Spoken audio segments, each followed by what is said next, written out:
When it comes to the cost of living, there are few more important data points than what's going on with inflation. But what's going on beneath the data? It's worth just looking at this. This is showing you the annual rate at which prices are changing. That's inflation, the consumer price index, and how much it's going up and down on an annual basis. Last time around, there was data in April. The ONS said it was 3.5%. They later then said it should have been 3.4%. But nonetheless, there it is in May, 3.4%.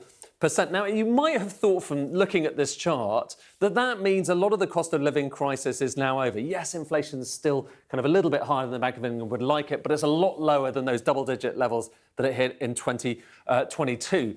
But now I want to just show you the same data, but rather than just looking at the annual change, so the rate of change, we're going to look at the level. This is really important, okay? Because basically what we're talking about here is your average shopping basket of goods and services and how much over time that price is changing. And you can see here, it tends to go up. And once it goes up, it doesn't tend to come down.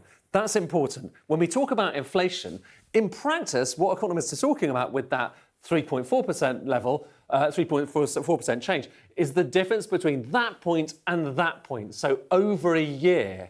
Okay, but if you're going to the supermarket and you're looking at the prices of things and trying to work out how much they've changed recently, you might not just be thinking about that difference, you might be thinking a little bit further back. And if you look back, for instance, the last 4 years, which I think a lot of us do when we go to the supermarket, you're talking about a 25% change.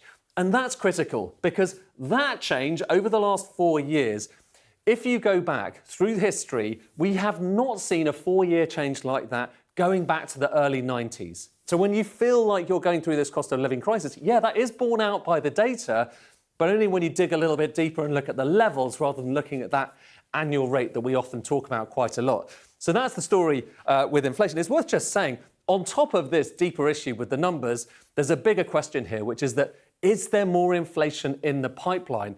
And actually looking at what's happening at the moment in the Middle East with Israel and Iran, when you look at what's happened to oil prices recently, they were coming down. But just in the last few weeks, just in June alone, they're up by 18%. So that's suggesting perhaps there could well be more inflation, more price rises to come in the pipeline. And that's before you even think about things like tariffs.